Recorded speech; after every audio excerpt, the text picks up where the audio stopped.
Baik, bismillahirrahmanirrahim. Assalamualaikum warahmatullahi wabarakatuh. Selamat sore rekan-rekan semuanya. Sore hari ini KPK akan mengumumkan para tersangka dan juga dilakukan upaya paksa terhadap para tersangka dimaksud terkait dengan dugaan korupsi pekerjaan pembangunan Stadion Mandala Krida pada pemerintahan daerah istimewa Yogyakarta.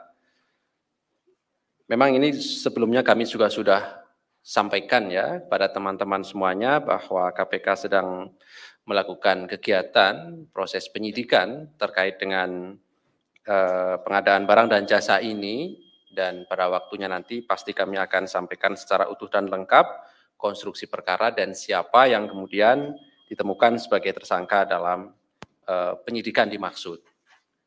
Sore hari ini hadir pimpinan Pak Alek dan juga Deputi Penindakan Pak Karyoto, nanti akan disampaikan poin-poin dari konstruksi perkara dimaksud termasuk siapa yang ditetapkan sebagai tersangka dan pasal-pasalnya. Berikutnya tentu kami beri kesempatan pada teman-teman, 3 orang penanya ya yang kami beri kesempatan untuk bertanya terkait dengan perkara ini, dan untuk efektivitas waktu bisa dilanjutkan dengan terkait dengan pertanyaan perkara lainnya ya, sehingga nanti selesai di 3 orang penanya. Baik, kami silakan Pak Alek untuk menyampaikan poin dimaksud.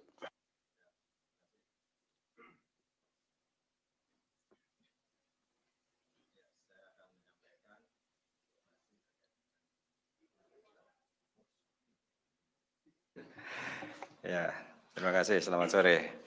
Saya akan menyampaikan informasi terkait dengan kegiatan penyidikan perkara dugaan tindak pidana korupsi. Ini pekerjaan renovasi Stadion Mandala Krida di pemerintahan daerah istimewa Yogyakarta. Dari proses pengumpulan informasi dan data hingga ditemukan adanya bukti permulaan yang cukup, KPK melakukan penyelidikan dan meningkatkan status perkara ini ke penyidikan dengan menetapkan dan mengumumkan tersangka sebagai berikut. Yang pertama, EW, PNS dan selaku Kepala Bidang Pendidikan Khusus Dinas Pendidikan, Pemuda dan Olahraga DIY, sekaligus menjabat sebagai PPK, Pejabat Pembuat Komitmen. Yang kedua, SGH, ini Direktur Utama PT AG.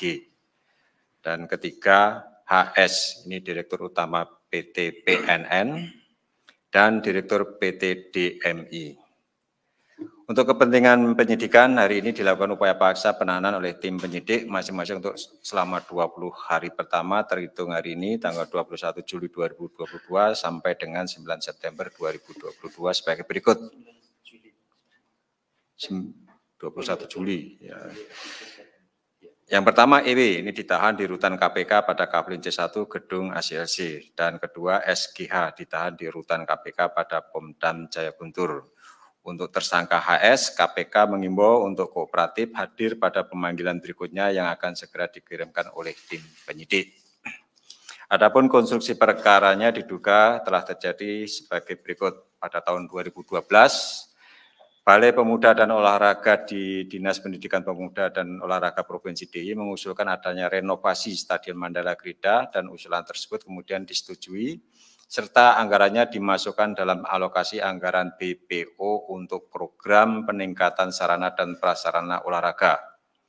Kemudian EW selaku PPK pada BPO di Dinas Pendidikan Pemuda dan Olahraga Provinsi DIY diduga secara sepihak menunjuk langsung PT AG dengan SGH selaku Direktur Utama untuk menyusun tahapan perencanaan pengadaannya yang salah satunya terkait nilai anggaran proyek renovasi Stadion Mandala Krida.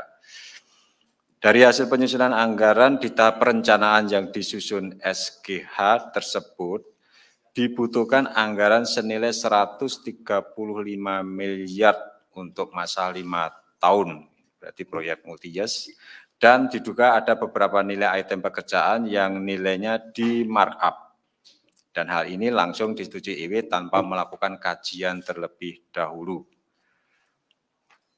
Untuk tahun anggaran 2016 ini dialokasikan anggaran senilai 41,8 miliar. Dan tahun 2017 dianggarkan sejumlah 45,4 miliar. Adapun salah satu item pekerjaan dalam proyek pengadaan ini yaitu penggunaan dan pemasangan bahan penutup atap stadion yang diduga menggunakan merek dan perusahaan yang ditentukan sepihak oleh EW. Pada pengadaan tahun 2016, HS selaku Direktur PT PNN dan PT DMI diduga melakukan pertemuan dengan beberapa anggota panitia lelang dan meminta agar bisa dibantu dan dimenangkan dalam proses lelang. Selanjutnya, anggota panitia lelang menyampaikan keinginan HS tersebut pada EW dan diduga langsung disetujui untuk dimenangkan tanpa dilakukan evaluasi penelitian kelengkapan dokumen persyaratan untuk mengikuti lelang. Selain itu, saat proses pelaksanaan pekerjaan diduga beberapa pekerja tidak memiliki sertifikat keahlian dan tidak termasuk pegawai resmi dari PT DMI. Rangkaian perbuatan para tersangka diduga melanggar ketentuan diantaranya pasal 5 huruf F, pasal 6 huruf C, G, dan H. Pasal 89 ayat 2 Perpres nomor 54 tahun 2010 tentang pengadaan barang dan jasa pemerintah dan perubahannya.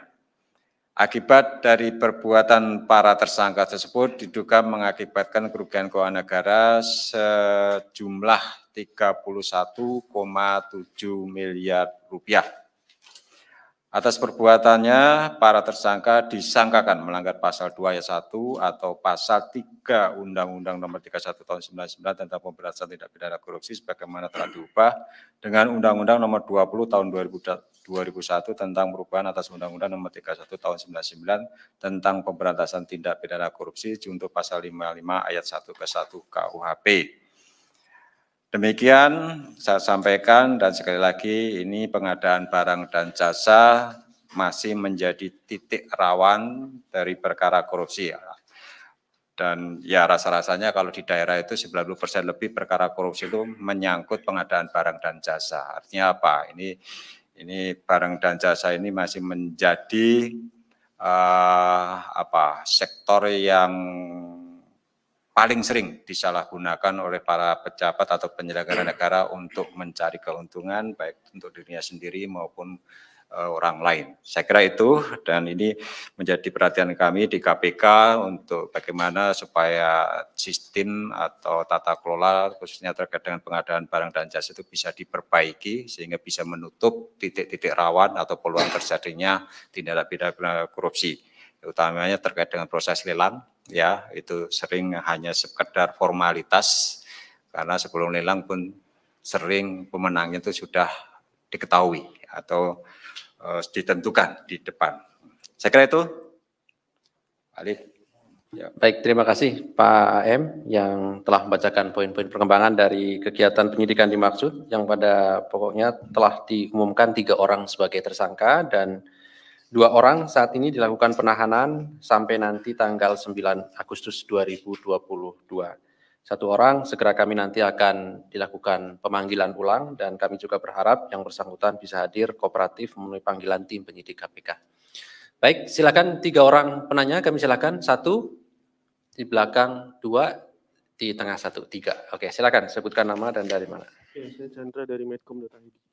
Saya mau nanya soal HS tadi yang nggak hadir ya. Itu dia tuh memang nggak kooperatif dari awal dipanggil atau memang ada alasan lain seperti sakit dan lain-lain. Nah jika kita tidak kooperatif, apakah KPK bakal memanggil paksa dia gitu untuk ditangkap dan dibawa ke KPK? Terus Mandala Krida ini kan kayaknya kasusnya kelamaan ya. Itu apakah ada masalah gitu atau ada kesulitan KPK dalam menangani kasus ini karena penahanannya kayak agak lama gitu. Terus kasus lain, mau nanya soal kasus IUP pertambangan di Tanah Bumbu. Ini kan dari kemarin kayak Mardani Maming gitu, istrinya dan Roy Sunandar itu kan mangkir terus kan dari pemeriksaan KPK, dipanggil juga. Dan semuanya udah 2 kali pemanggilan. Ini ada rencana KPK untuk memanggil paksa nggak? Terus mau nanya di kasus yang sama, masih di kasus yang sama. Kemarin kan disebut dalam pra-peradilan bahwa Mardani Maming itu menerima beberapa perusahaan dan usai memberikan izin pertambangan. Nah itu perusahaan itu bisa dimasukkan ke dalam TPPU nggak sih? Bahkan itu udah jadi barang gitu kan. Terus mau nanya soal Andi Arief yang menerima 50 juta. dari Bupati PPU. Apakah KPK akan mendalami hal itu? Terus kan kalau dilihat di kasus PPU ini, ada beberapa perusahaan-perusahaan lain yang juga memberikan uang ke Bupati PPU untuk memberikan izin. Salah satunya lah PT Telkomsel yang memberikan uang untuk izin pembangunan BTS. Nah, ini bakal diusutnya tuh perusahaan-perusahaan yang lainnya gitu. Udah itu aja sih.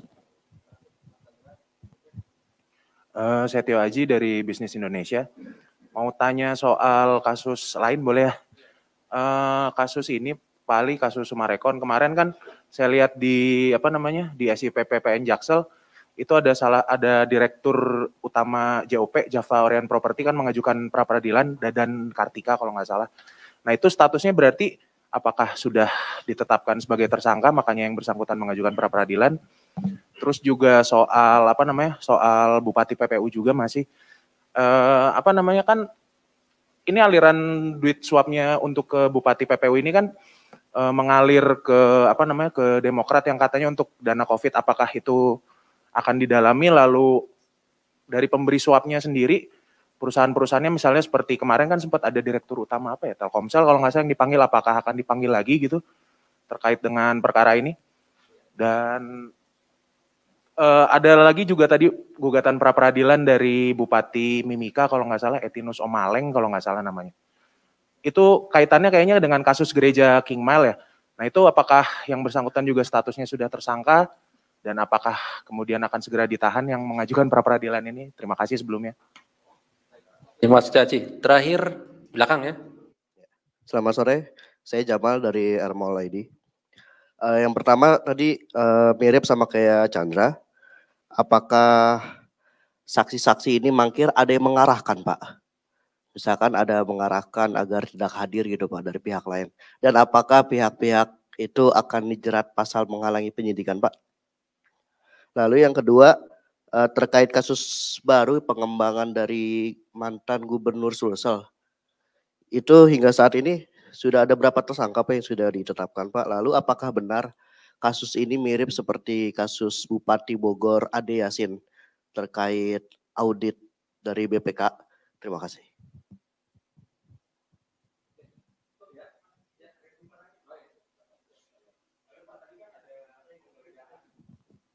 Izin tadi kan ada penggeledahan juga ya di Sulawesi Selatan. Nah itu terkait dengan pengembangan kasus apa ya Pak ya? Sama kasus lama ini Pak, kasus pajak. Ini kan pihak penyuapnya dalam hal ini konsultan pajak PT John Lin, ada Agus Susetio, terus sama siapa namanya orang Panin itu kan belum ditahan. Veronica, betul. Veronica kan belum ditahan. Ini kapan ya Pak ya? Maksudnya kasusnya udah berjalan hampir setahun kayaknya. Terima kasih.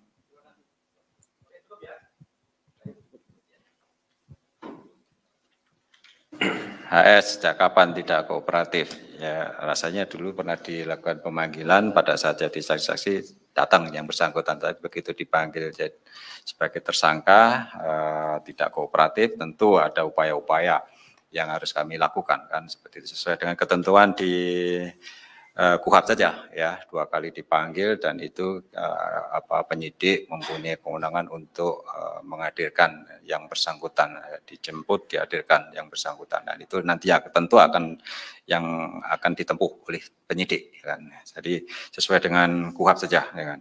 Kenapa perkara Mandala Krida ini lama kan itu? Ini menyangkut penghitungan kerugian negara. Ya, seperti teman-teman ketahui bahwa kalau pasal 2, pasal 3 itu kan ada unsur kerugian negara dan sejauh ini teman-teman penyidik itu selalu menggunakan ahli dari BPKP, BPK untuk melakukan penghitungan kerugian negara dan itu butuh waktu. Nah, ke depan ini kami di KPK sudah membentuk unit khusus ya, akuntan forensik, yang itu salah satu nanti fungsinya adalah melakukan penghitungan kerugian negara sendiri. Dan itu dimungkinkan karena berdasarkan putusan MK itu penyidik boleh untuk menghitung besarnya kerugian negara ya. Dan dalam banyak hal, dalam banyak kasus sebetulnya memang nggak perlu audit BPK atau BPKP atau ahli dari luar. Nah, tapi kalau perkaranya sederhana, kita bisa melakukan penghitungan kerugian negara sendiri. Nah, seperti itu. Kemudian tadi disampaikan tersangka atau saksi tidak hadir, apa tindakan KPK itu tadi ya sesuai dengan KUHP ya, 2 kali dipanggil tidak hadir ya kita penyidik punya kewenangan untuk menghadirkan yang bersangkutan secara paksa, kita akan jemput yang bersangkutan ya, itu. Kemudian bagaimana kalau uang itu mengalir lewat perusahaan? Nah, itu kan salah satu modus dari tindak pidana pencucian uang kan salah satunya itu kan lewat perusahaan-perusahaan yang memang sengaja didirikan untuk menyamarkan hasil dari tindak pidana, seolah-olah uang itu dari hasil tindak pidana kalau masuk ke perusahaan seolah-olah itu sebagai hasil dari kegiatan usaha kan begitu, bisnis. Nah, ini sebenarnya istilah money laundering dulu itu kan sepertinya waktu zaman Al Capone kan begitu. Jadi dari uang yang tidak sah dimasukkan dalam bisnis. Ya kebetulan bisnisnya itu laundry kayak gitu kan. Makanya disebut money laundering kan itu kan karena dulu Al Capone itu membuka laundry gitu kan untuk menyamarkan uang yang diperoleh dari jual beli minuman keras kalau nggak salah waktu itu seperti itu. Jadi itu salah satu modus. Tentu nanti kalau itu yang terjadi setelah ada bukti cukup terkait dengan aliran dana lewat perusahaan dan kita ketahui perusahaan itu hanya digunakan atau didirikan sebagai vehicle untuk menampung uang hasil kursi ya pasti kena itu TPPU-nya ya. Kita akan dalami hal itu nanti. Kemudian Sumarekon itu ada yang mengajukan praper apakah sudah tersangka. Nah, kita ketahui bahwa praper itu kan boleh diajukan ketika sudah ada upaya paksa, misalnya penggeledahan, penyitaan tidak sah dan kemudian berdasarkan putusan MK itu termasuk penetapan tersangka. Itu bisa diajukan ke pra peradilan. Tentu saja kalau ada yang mengajukan praper, nah objeknya itu tadi apakah penggeledahan gitu sah atau tidak, penyitaan sah atau tidak, atau penahannya itu sah atau tidak, termasuk penetapan tersangka. Enggak mungkin, enggak baru jadi saksi, kemudian yang bersangkutan mengajukan praper kan enggak mungkin. Nah, silakan teman simpulkan sendiri apakah yang bersangkutan tersangka atau belum. Kan begitu. Kan objeknya tadi saya sebutkan objeknya kan gitu. Kemudian simpulkan sendiri kan sudah saya kasih clue-nya tadi kan ya itu objeknya seperti itu praper gitu kan. Kemudian pengembangan kasus Gubernur Sulsel apakah mirip atau sama dengan kasus Kabupaten Bogor? Ya lebih kurang sama ya lebih kurang sama. Ya, ini pengembangan dan kita ketahui ternyata ada aliran uang, ada permintaan uang terkait dengan proses audit kan seperti itu. Kemudian kapan konsultan financial itu akan ditahan? Ya, ini yang kemarin itu konsultan yang mana? Gula Madu ya? Ya, itu di Lampung sudah. Tentu itu nanti juga akan menyusul kemudian ya tentu berdasarkan kecukupan alat bukti yang dikembangkan oleh teman-teman di penyidikan ya. Nanti yang pasti kan dari persidangan yang sudah berjalan kan terungkap di sana dan berdasarkan putusan dari saudara Angin Parigino kan sudah disebutkan di situ memang ada penyuapan dari kedua perusahaan ini kepada aparat pajak ya tinggal tunggu waktu saja. Saya kira itu. Apa yang lain? Udah tunggu. Yang pasal 21 mungkin Pak. Apa itu yang mana? Kemungkinan apakah penerapan pasal 21 bisa diterapkan pada saksi yang mangkir ataupun ada yang mengarahkan saksi tidak hadir. Oh, menghambat proses penyidikan itu. Kan sengaja memberikan perlindungan terhadap tersangka yang sudah kita tetapkan untuk sembunyi, ya kan? Mungkin ya yang menganjurkan atau melindungi tersangka yang sudah dipanggil secara layak tapi tidak hadir itu bisa saja, ya, itu menghalangi proses penyidikan kan seperti itu. Saya kira itu. Ya. Kalau di KUHP-nya kan ya 2 kali dipanggil secara pantas tidak hadir ya kita punya kewenangan, penyidik punya kewenangan untuk menjemput yang bersangkutan secara paksa, menghadirkan secara paksa kan itu kan. Nah ya, kita sedang upayakan dengan cara-cara yang sesuai dengan KUHP itu. Ya, saya kira itu. Sudah ya? Silakan. Oh, Andi Arief. Andi Arief. Andi Arief persidangan kemarin. Andi Arief. Ya. Andi Arief itu peran dia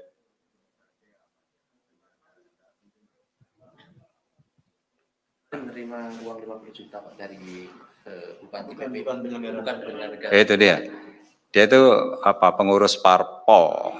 Itu kategorinya itu tidak masuk berdasarkan undang-undang ya, undang-undang tentang penyelenggaraan negara yang bersih dan berkorupsi itu tidak masuk sebagai penyelenggara negara. Memang pertanyaannya seperti yang disampaikan masyarakat pada umumnya. Walau kalau begitu, kalau pengurus partai nerima duit enak-enak saja kan, ya itu. Seolah-olah itu bebas dari apa ya hukum gitu kan. Dan kita ketahui ya rasa-rasanya uang mahar itu apalagi nanti menjelang pemilu itu ya ada kan gitu kan, ya sudah bukan rahasia umum lagi.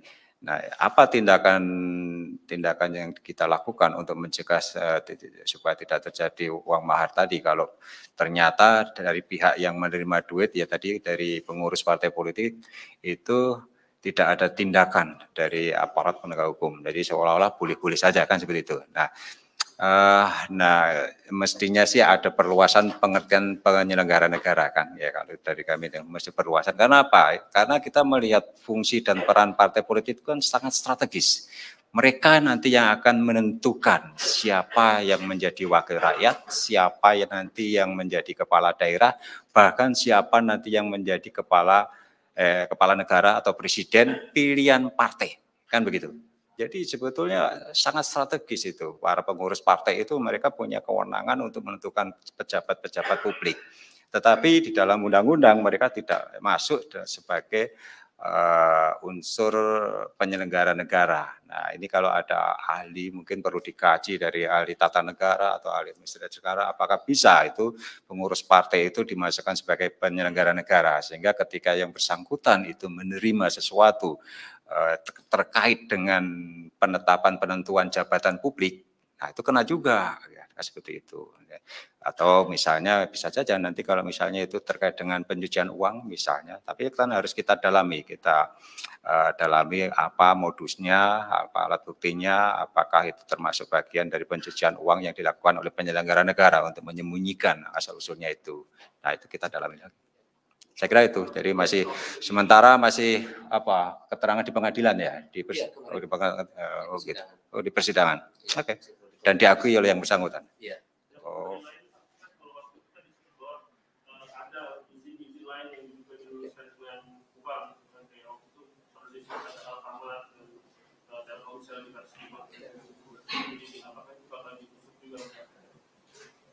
Waduh.